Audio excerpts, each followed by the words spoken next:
భక్తి విషయంలో మనం ఎదగటానికి కొన్ని విషయాలు దేవుడు మనకు బయలుపరుస్తాడు. కాబట్టి ఈ రోజున కొన్ని విషయాలు మీకు చెప్పేసి త్వరగా ఒక వాక్యం ముగించేస్తాను. చూడండి, మన భక్తికి సంబంధించిన కొన్ని విషయాలు మరి దావీదు అనే మహాభక్తుడి ద్వారా మనతో మాట్లాడుతున్న మాటను మనం చదువుకుందాం. కీర్తన గ్రంథము 134 తీద్దాం ఒకసారి. చండి 2-3 వచనాలు చదువుకుందాం. 2-3 వచనాలు. పరిశుద్ధ స్థలం వైపు మీ చేతులెత్తి యెహోవాను సన్నిధించండి. భూమి ఆకాశమును సృష్టించిన యెహోవా సియోను నుండి నిన్ను ఆశీర్వదించునుగాక. విషయమును బట్టి మనకు భక్తికి సంబంధించిన కొన్ని విషయాలు ఈరోజున కొన్ని విషయాలు మనతో మాట్లాడుతున్నాడు. ఆ కొన్ని విషయాలు చెప్పి ఒకవేళ ఈ రోజున సబ్జెక్ట్ అవ్వకపోతే కనుక దేవుని చిత్తమతో వచ్చేవారు మీకు ఇంకో కొన్ని విషయాలు చెప్తాను. కాబట్టి ఈ రోజున ప్రభు మనతో మాట్లాడుతున్న సబ్జెక్ట్ పేరు ఏంటంటే చేతులెత్తి. తేను సూత్ర సబ్జెక్ట్ పేరేంటి? చేతులెత్తి దేవుణ్ణి స్తుతించాలట. చేతులెత్తి దేవుణ్ణి స్తుతించాలి, దేవుణ్ణి ఆరాధించాలి, దేవుణ్ణి ప్రార్థించాలి. మీకు అర్థమవుతుందా? ఇక్కడ ఏమన్నాడో దేవుడు దావీదు అనే మహాభక్తుడు దావీదు గారు మాట్లాడుతున్న మాట ఏంటంటే పరిశుద్ధ స్థలం వైపు మీ చేతులెత్తి యెహోవాను సన్నిధించండి అని మాట్లాడుతున్నాడు. మీకు అర్థమవుతుందండి? వినండి, నా వైపు చూస్తూ వాక్యం అనండి.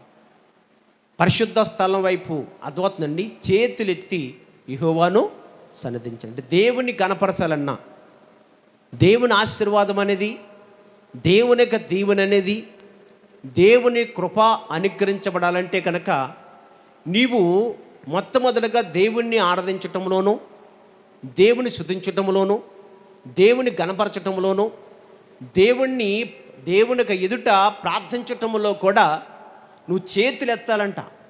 చాలామందికి నేను స్తుత్యాదుల్లో చేతులెత్తి ప్రార్థన చేయండి అమ్మా, చేతులెత్తి దేవుని స్తుతించండి, దేవుని గణపరచండి అని అంటాను. ఎందుకంటాను తెలుసండి?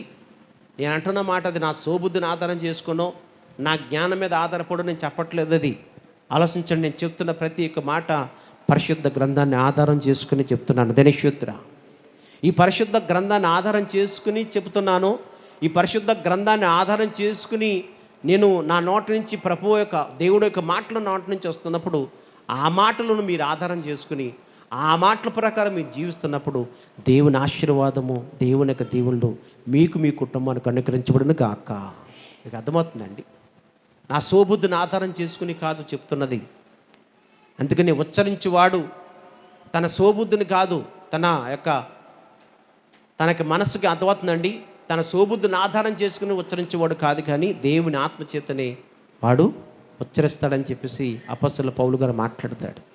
అంటే దానికి అర్థం ఏంటంటే దేవునికి మాటలు ప్రకటిస్తున్నవాడు తన ఆలోచనలు బట్టి కాదు, కానీ దేవుని ఆత్మచేతనే ఆ మాటలు ప్రకటిస్తాడన్నమాట. అందుకనే మత్తయి సువార్తలో ఉంటుంది వాక్యం, తీయది చెప్తున్నాను. మత్తయి సువార్తలో చెప్తున్న మాట, యేసుప్రభు చెప్తున్న మాట ఏంటి తెలుసా అండి? భయపడకండి. ఏమి చెప్పాలో, ఏమి వివరించాలో మీరు ఏమాత్రం భయపడకండి, మీరు నిలబడండి. అర్థమవుతుందండి? దేవుని ఆత్మ మీ చేత మాట్లాడిస్తుంది అంటాడు. దినేశ్వత్ర, భయపడకండి, నిలబడండి చాలు, మాట్లాడుతుందని చెప్పేసి మాట్లాడుతాడు యేసుప్రభు. కాబట్టి గమనించవలసింది ఏంటంటే ప్రతి విషయంలో కూడా దేవుణ్ణి ఆరాధించటంలోనూ, దేవుని స్తుతించటంలోనూ, ప్రార్థించటంలోనూ కూడా మనం 2 చేతులు పైకెత్తి ప్రార్థన చేయటంలో చాలా ఆశీర్వాదం ఉందన్నమాట.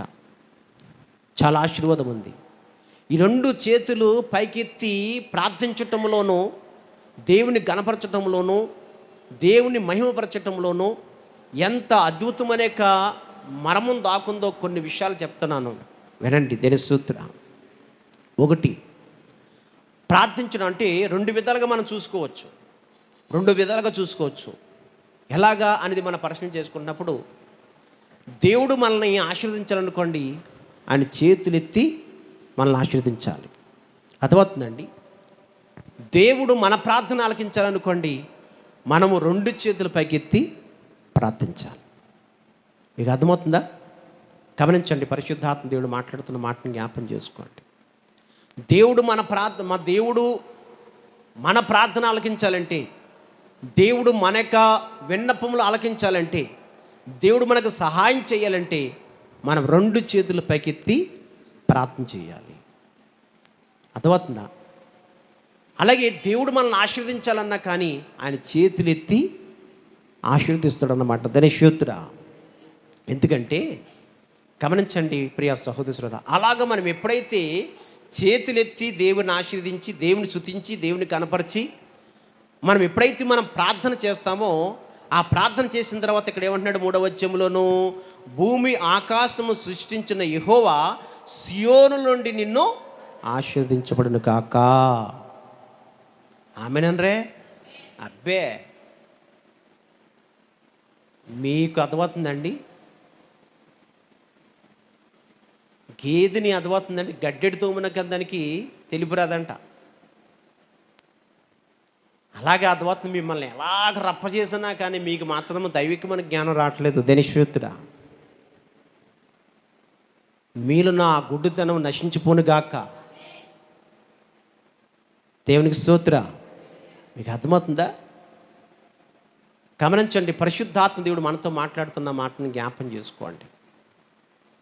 ఎప్పుడైతే మనం చేతులెత్తి దేవుణ్ణి స్తుతిస్తామో, దేవుణ్ణి గణపరుస్తామో, దేవుణ్ణి మహిమపరుస్తామో, అప్పుడు ఆ సజీవుడు సర్వాధికారి దేవాతి దేవుడు సియోనుల నుంచి మన దేవుడు ఆశీర్వదించును కాక అన్నట్టున్నాడు మాట.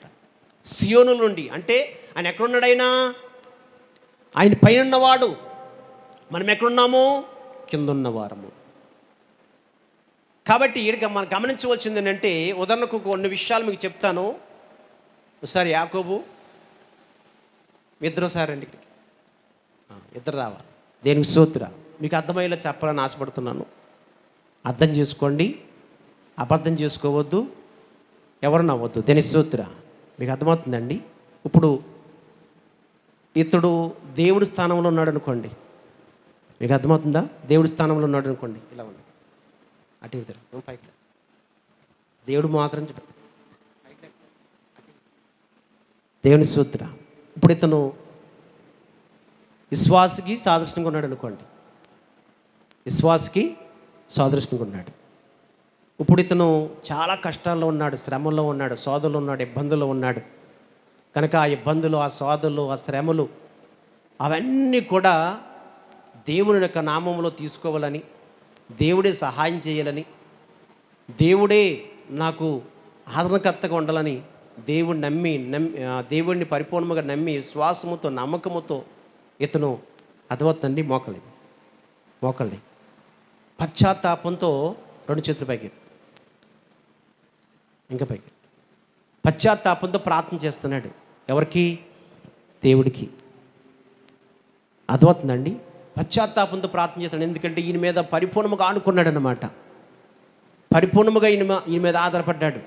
విశ్వాసముతో నమ్మకముతో ప్రతి క్షణము ప్రతి నిమిషము కూడా అర్థమవుతుందండి, ఈయన మీద ఆధారపడి, ఈయన మీదే ఆనుకుని, ఈయన ద్వారాగా నా కార్యం పొందుకోవాలి. ఎందుకంటే ఈ లోకంలో ఉన్నవారిని ఎవరు నమ్మినా నన్ను మోసం చేస్తారు, కానీ ఈయనే నాకు సహాయం చేయాలనే ఉద్దేశముతో విశ్వాసముతో నమ్మకముతో ఇతను విశ్వాసగా ఉన్న ఇతను 2 చేతులు పైకెత్తి ప్రార్థన చేస్తున్నాడు. 2 చేతులు పైకి ఎత్తటం దానికి అర్థమేంటి తెలుసండి? ప్రభువా, లోకములో ఉన్న నేను మీకు అర్థమవుతుందా? లోకములో ఉన్న నేను లోకాన్ని జయించలేకపోతున్నాను ప్రభువా. అపవాదిక చేతుల నుంచి నేను విడిపించబడలేకపోతున్నాను. అపవాది పెడుతున్న ఆ భయంకరమైన ఉచ్చుల నుంచి నేను బయటికి రాలేకపోతున్నాను. చాలా నన్ను శోధిస్తున్నాడు ప్రభువా. చాలా నన్ను వింటున్నారు తల్లి, చాలా నన్ను భయంకరంగా శోధిస్తున్నాడు, వేదన పడుతున్నాడు, కృంగతీస్తున్నాడు ప్రభువా. నలిగిపోతున్నాను ప్రభువా.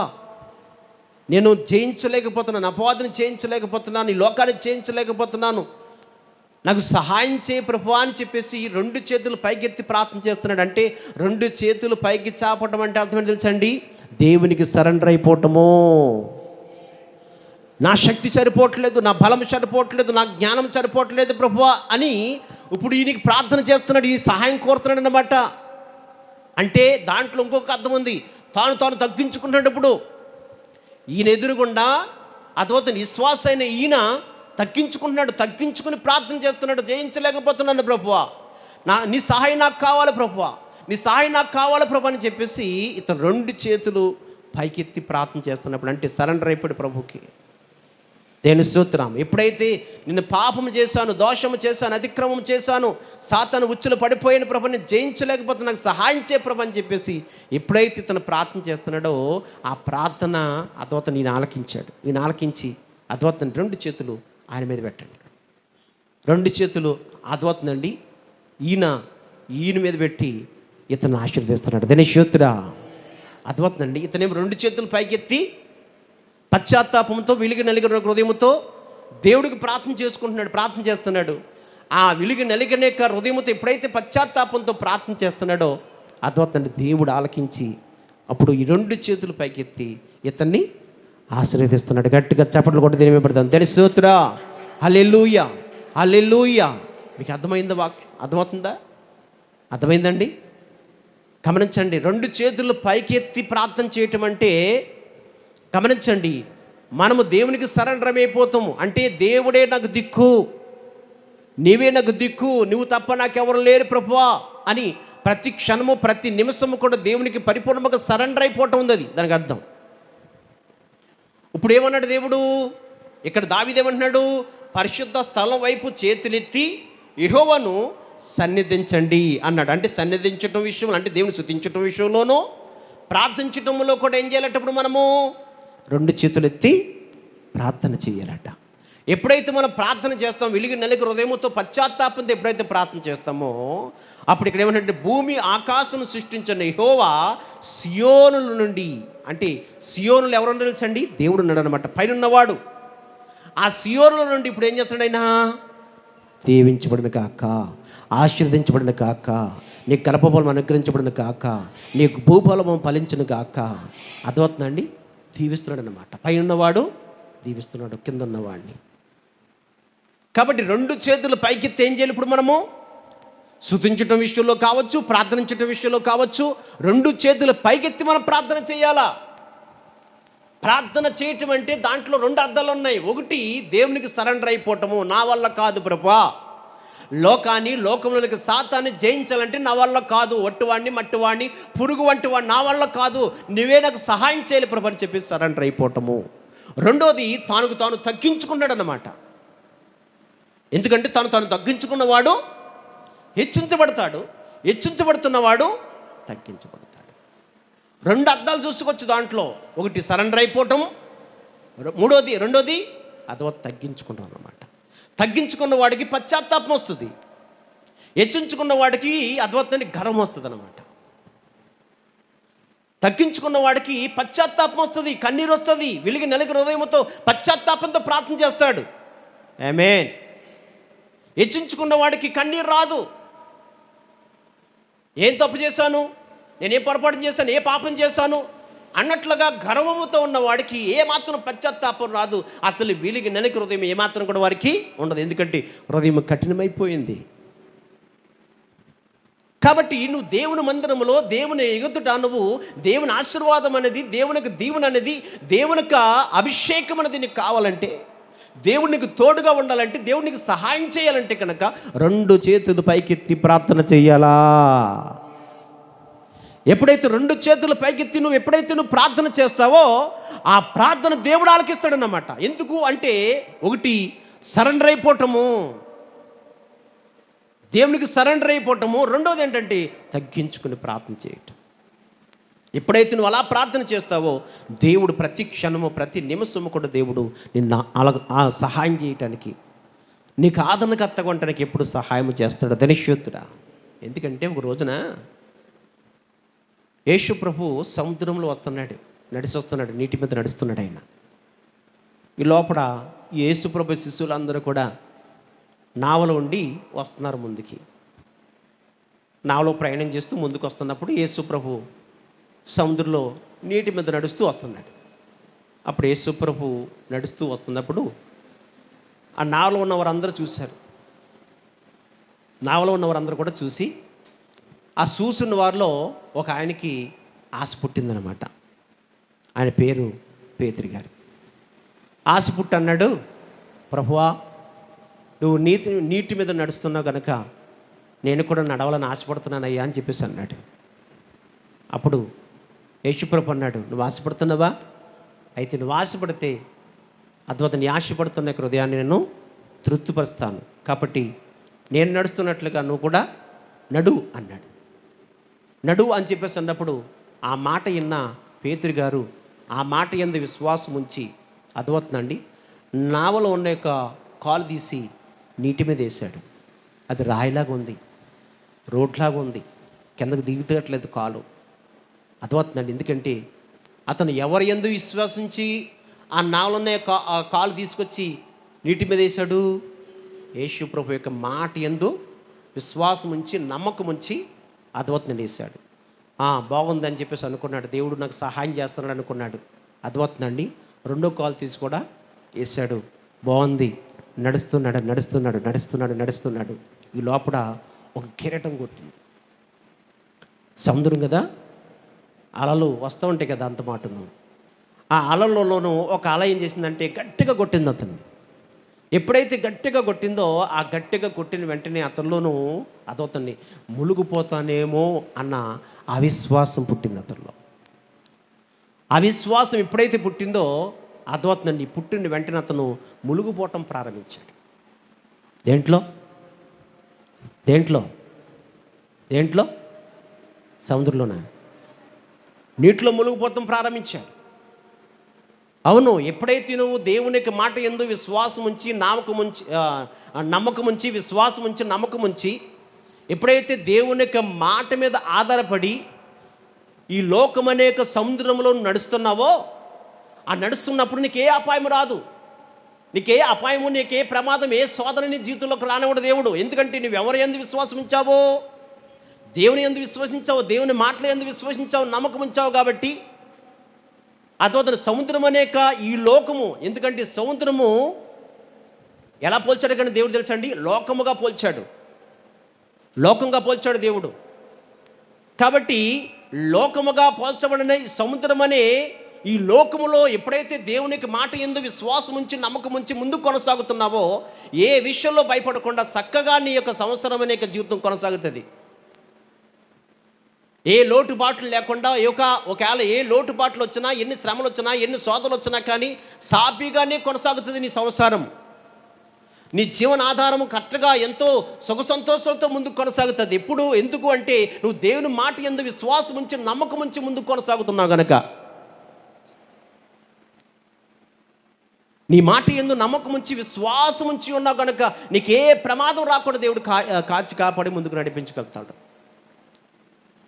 కానీ అర్థమవుతుందండి, ఈ లోకం అనేక సముద్రంలో ఎప్పుడైతే ఆ యొక్క పేతురు గారు ఆ యొక్క ఒక అల వచ్చి ఎప్పుడైతే కొట్టిందో, కొట్టిన వెంటనే ఇతరులు ఏం పుట్టింది తెలుసండి, ములుగుపోతాను అన్న అవిశ్వాసము, అర్థమవుతుంది భక్తిహీనత ఎప్పుడైతే అతనిలోకి వచ్చిందో అప్పుడు ములుగుపోవటం ప్రారంభించాడు అన్నమాట.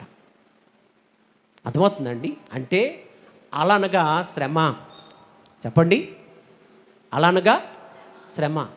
ఈ అలా అనగా అంటే అలా కెరటం, ఈ కెరటంతో కెరటం కావచ్చు, అల కావచ్చు, ఏదైనా శ్రమ. అంటే ఈ లోకములో నీకు ఎన్ని శ్రమలు వచ్చినా, ఎన్ని శోధనలు వచ్చినా, ఎన్ని ఇబ్బందులు వచ్చినా, ఎన్ని ప్రమాదాలు నీ మీదకి వచ్చినా కానీ అర్థమవుతుందండి, ఆ శ్రమల్లో కానీ ఇబ్బందుల్లో కానీ ఏ శోధనలో నీకు వచ్చినా కానీ ఏ విషయంలో భయపడకుండా, ఆందోళన పడకుండా, టెన్షన్ పడకుండా ఆయన యొక్క మాట యందు విశ్వాసముతో ఎప్పుడైతే ముందుకు కొనసాగుతావో, ఆ సాగుతున్నాక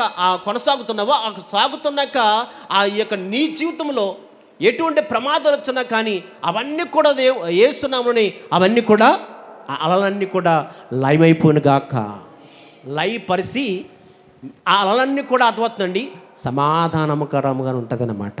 చూడండి, ఒకసారి ఎప్పుడైనా గమనించారో లేదో, సముద్రం దగ్గరికి వెళ్తున్నప్పుడు, వింటున్నారు తల్లి, సముద్రం దగ్గరికి వెళ్తున్నప్పుడు ఆ అలలన్నీ ఎక్కడుంటాయి చెప్పాలి, లోపల ఉంటాయా? నేను వైజాగ్ వెళ్ళాను, సోమవారం వైజాగ్ వెళ్ళాను. అర్థమవుతుందండి, సోమవారం వైజాగ్ వెళ్ళాను. అయితే సోమవారం వైజాగ్ వెళ్ళినప్పుడు ఖాళీగా ఉన్నాం కదా అని చెప్పేసి నైట్ టైం బీచ్ కాడికి వెళ్ళాను అనమాట. బీచ్ కాడికి వెళ్ళి సముద్రం ఒడి దగ్గరికి వెళ్ళి సరదాగా వెళ్దామని చెప్పేసి ఇంకా అడిగి వెళ్ళాం. అయితే అక్కడ నైట్ టైం కదా, నైట్ టైం కనబడుతున్నప్పుడు అర్థమవుతుందండి, ఒడ్డున మాత్రము కెరటాలు చాలా భయంకరం కొడుతున్నాయి. కానీ కొద్ది లోపలికి వెళ్ళేటప్పటికి అక్కడ పడవలు, వాళ్ళు చాలా చాలా చాలా వాహనాలు ఉన్నాయి. అక్కడ ఏమాత్రం కూడా పడవలు కానీ అర్థమవుతుందండి, పడవలు కానీ బోట్లు కానీ ఆ వాళ్ళు కానీ అసలు అటుకెళ్తలేదు ఇటుకెళ్తలేదు, సమానంగా సాపిగా వెళ్తుంది. ఎందుకంటే ఆలోచించండి, కెరటాలైనా సరే అలలైనా సరే ఆలోచించండి, ఒడ్డు బయట అంటే ఎతరే ఉంటాయి తప్ప లోపలికి వెళ్తే మాత్రము ఉండవు. గట్టిగా చెప్పడం ధనిక్షుత్తు. కాబట్టి కేవలం ఒడ్డున తలిగిన ఆ కెరటాలకే భయపడిపోయి, అంటే చిన్న చిన్న శ్రమలకి, చిన్న చిన్న ఇబ్బందులకి, చిన్న చిన్న సోదలకే నువ్వు భయపడిపోయి ఆందోళన పడిపోయి, అర్థమవుతుందండి, దేవుని యందు విశ్వాసము నమ్మకము అనేది నువ్వు పక్కన పెట్టేసి అవిశ్వాసం ఎప్పుడైతే నువ్వు రప్పించుకుంటావో, అవిశ్వాసం ఎప్పుడైతే నీలోనికి వస్తుందో అప్పుడు అర్థమవుతుందండి, నువ్వు భయపడిపోతే కనుక నువ్వు మునిగిపోయే అవకాశం ఉందన్నమాట, పడిపోయే అవకాశం ఉంది. శాశ్వతముగా ఆ భయంకరంగా పరిస్థితులు పడిపోయే అవకాశం ఉందన్నమాట. కానీ ఎటువంటి శ్రమలు వచ్చినా, ఎటువంటి శోధనలు వచ్చినా, ఎటువంటి ఇబ్బందులు వచ్చినా కానీ, కెరటాల లాంటి యొక్క మహాభయంకరంగా పెనుతుఫాలు నీకు వచ్చినా కానీ నువ్వు ఆయన యందు విశ్వాసముతో ముందు కొనసాగితే కనుక ఆయనే నీ యొక్క ఆ కెరటాలు కావచ్చు, మెట్టలు కావచ్చు, పల్లాలు కావచ్చు, అన్నీ కూడా సదుభూముగా మార్చబడును గాక. సరళం చేస్తాడు దేవుడు యేసునామములో. నీకు వస్తున్న శ్రమలు కావచ్చు, ఏదైనా సరే అవి చిన్న చిన్నవే. ఇంకొకటి చెప్పనా మీకు, నీకు ఏ శ్రమ వచ్చినా, ఏ శోధన వచ్చినా, ఏ ఇబ్బంది వచ్చినా కానీ ఆ శ్రమ శోధన నువ్వు తట్టుకున్నంతగానే పెడతాడంట. మీకు అర్థమవుతుందా? నువ్వు ఎంత అయితే తట్టుకుంటావో అంతే పెడతాడండి దేవుడు, ఆ శ్రమ అయినా సరే శోధన అయినా సరే. కానీ అది నువ్వేం చేస్తావంటే అది నువ్వు తట్టుకోలేక ఆలోచించండి, చాలా రకాలుగా ఆలోచిస్తావు. శ్రమైన శోధన సరే నువ్వు తట్టుకోనంత రీతిలోనే పెడతాడు ఆయన దేవుడు. కానీ మనం విశ్వాసముతో నమ్మకముతో దేవుని వైపు చూస్తూ ముందుకు కొనసాగుతున్నప్పుడే దేవుడు మన పక్ష నుండి మహా గొప్ప కార్యాలు దేవుడు జరిపిస్తూ ఉంటాడు. ధనిష్యోత్తురా, హల్లెలూయా, హల్లెలూయా. మీకు అర్థమవుతుందా వాక్యము? గమనించండి, పరిశుద్ధాత్మ దేవుడు మాట్లాడుతున్న మాటను జ్ఞాపకం చేసుకోండి.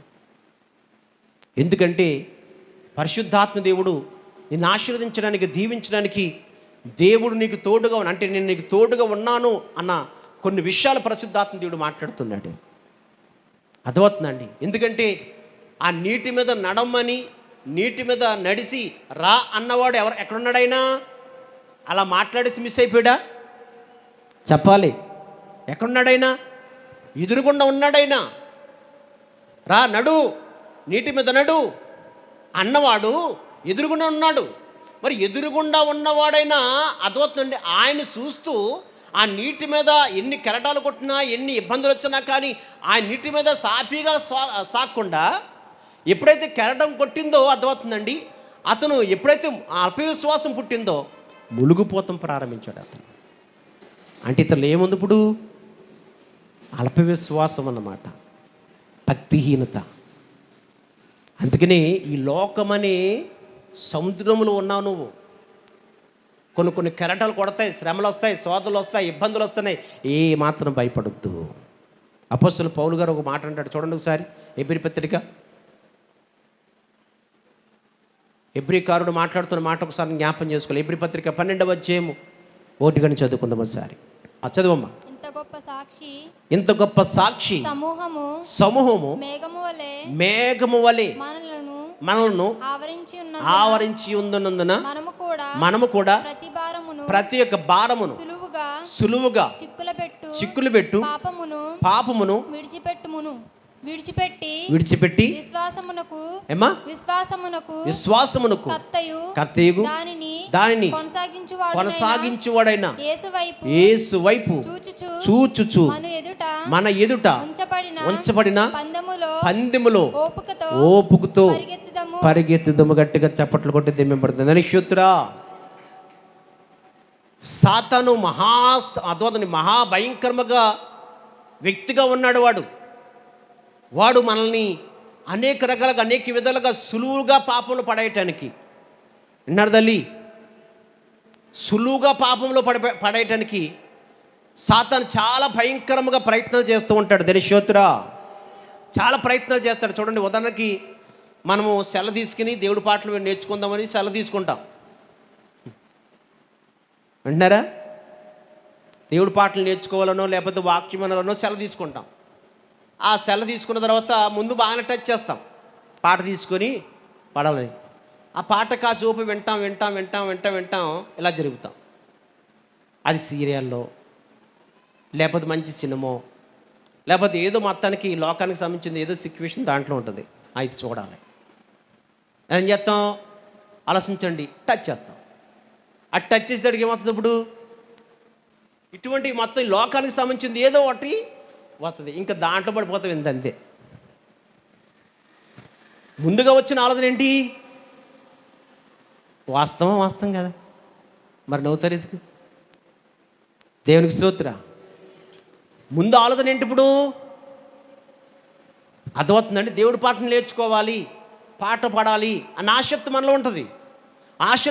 ఆసక్తిని బట్టి ఈ సెల్ ఓపెన్ చేసి అర్థమవుతుందండి, పాట కావాల్సిన పాట, నచ్చిన పాట తీసుకుని టచ్ చేసి కాజు వింటాం, బాగానే ఉంటాం, అర్థమవుతుందండి. ఇంకా మళ్ళా ఇంకో దాంట్లోకి వెళ్ళిపోతాను అనమాట. మీకు అర్థమవుతుందండి? ఇలాగ సులువుగా మనల్ని, మన విశ్వాసాన్ని పోగొట్టడానికి, మన ఆత్మీయ జీవితాన్ని పోగొట్టడానికి సాతాను చాలా భయంకరంగా ప్రయత్నం చేస్తాడు. ఆ భయంకరంగా ప్రయత్నం చేస్తున్నప్పుడు ఏ విశ్వాసంతో అయితే కనుక, ఏ విశ్వాసంతో ఆ పాట పాడి దేవుని స్తుతించాలి, దేవుని కనపరచాలని, ఏ విశ్వాసంతో, ఏ ఆసక్తితో ఆ సెల్ ఓపెన్ చేసావో, అప్పుడు పైకి లేపినప్పుడు అది ఏదొచ్చినా కానీ అది నాకు వద్దు, ఇది నాకు వద్దు, ఇది నాకు వద్దు, ఏ టార్గెట్లో ఉన్నావో అదే నొక్కడానికి ప్రయత్నం చేయాలా, అదే నొక్కడానికి ప్రయత్నం చేయాలి. మన టార్గెట్ అంతా ఎవరుప్పుడు? విశ్వాసాన్ని కత్తికి యేసు. ఆ యేసు వైపు చూస్తూ ముందు కొనసాగాలంతే. దేని స్తోత్ర.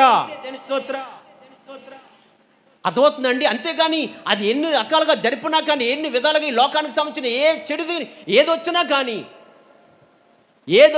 ఇది నాకు అవసరం లేదు, దీన్ని చూడను అన్నట్లుగా నువ్వు అవన్నీ పక్కన పడేసి, వాటిని అన్ని కూడా విడిచిపెట్టేసి, నువ్వు ఏ టార్గెట్ ఉన్నావో దాని మీద పొట్టు పెట్టాలా, దాని మీద దృష్టి పెట్టాలా, దాని మీద నమ్మకం ఉంచి విశ్వాసముతో నువ్వు ముందుకు కొనసాగుతూ ఉండాలి. ధనిష్యుత్ర. ఎందుకంటే సులువుగా పెడుతుందంటది సాతనుడు. పౌలు గారు అంటారు చోట, ఏర్పరుచున వారు సైతం కూడా సాతనుడు మోసగించడానికి పొంచి ఉన్నాడట. ఈ రోజున చాలామంది కూడా విశ్వాసంలో కావచ్చు, దైవజనుల్లో కావచ్చు, ఎంతో విశ్వాసముతో నమ్మకముతో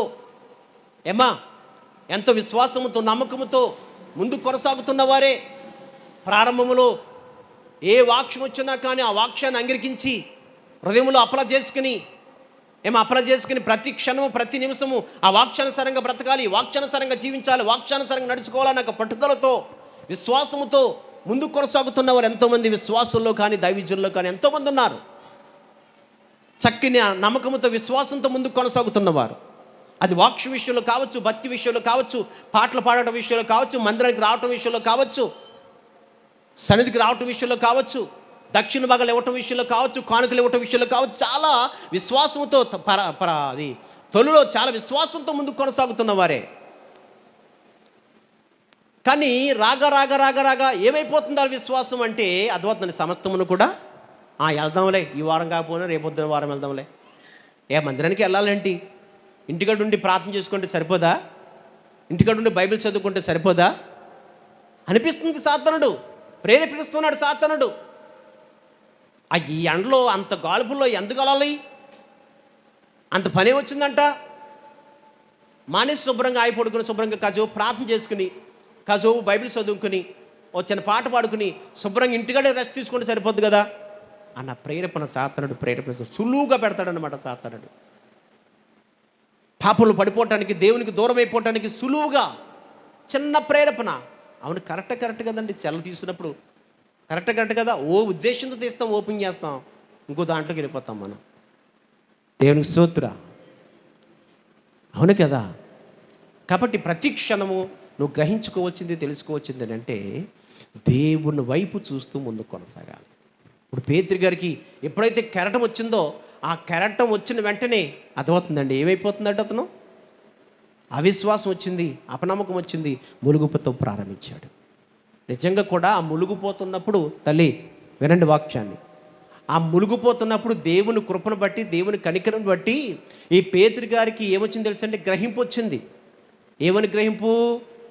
నేను ఆత్మీయతలో మునిగిపోతున్నాను, ఆత్మీయతలో పడిపోతున్నాను, దేవునికి దూరం అయిపోతున్నాను, దేవునికి అర్థమవుతుందండి దూరం అయిపోతున్నాను అన్న ఆత్మ గ్రహింపు అతనికి వచ్చింది. గ్రహింపు వచ్చి ఎవరిని కోరుకున్నాడు? ఇప్పుడు ఎవరు సహాయం కోరుతున్నాడు? ఇప్పుడు యేసు, యేసు నేను మునిగిపోతున్నాను ప్రభువా, నేను మునిగిపోతున్నాను ప్రభువా అని. ఇప్పుడు ఇలా చూడండి, నా వైపు చూడండి. నేను మునిగిపోతున్నాను ప్రభువా, 2 చేతులు పైకెత్తి నేను మునిగిపోతున్నాను ప్రభువా, నేను పడిపోతున్నాను ప్రభువా, నేను ఆత్మీయతతో దిగజారిపోతున్నాను, నీ సావాసం దూరం అయిపోతున్నాను, వాక్యానికి దూరం అయిపోతున్నాను ప్రభువా, నీ సన్నిధికి దూరం అయిపోతున్నాను అయ్యా అని అతనికి గ్రహింపు వచ్చింది. దేవుని కృప బట్టి గ్రహింపు వచ్చింది. కాబట్టి ఆ గ్రహింపు వచ్చి ఆ యొక్క మునిగిపోతున్న సమయంలో దేవుని సహాయం కోరుతున్నాడు. తెలుసురా, ఈరోజు చాలా మంది విశ్వాసులు ఆ గ్రహింపు లేదు. మునిగిపోతున్నా కానీ, పడిపోతున్నా కానీ, దేవునికి దూరం అయిపోతున్నా కానీ ఆ గ్రహింపు లేదు, ఆ పశ్చాత్తాపం లేదు. హృదయం కఠినపరిచేసుకుని నానక శవముతో అతిశయ కారణముతో నాకేంట్లే అన్నట్లుగా చాలా మంది కూడా మునిగిపోతున్నారు. ఆత్మీయతలో దిగజారిపోతున్నారు చాలా మంది కూడా. సహోదరి, సహోదరుడా, ఈ రోజున ఆ మునిగిపోతున్న సమయంలో గ్రహింపు వచ్చి దేవుని సహాయం కోరుతున్నాడు.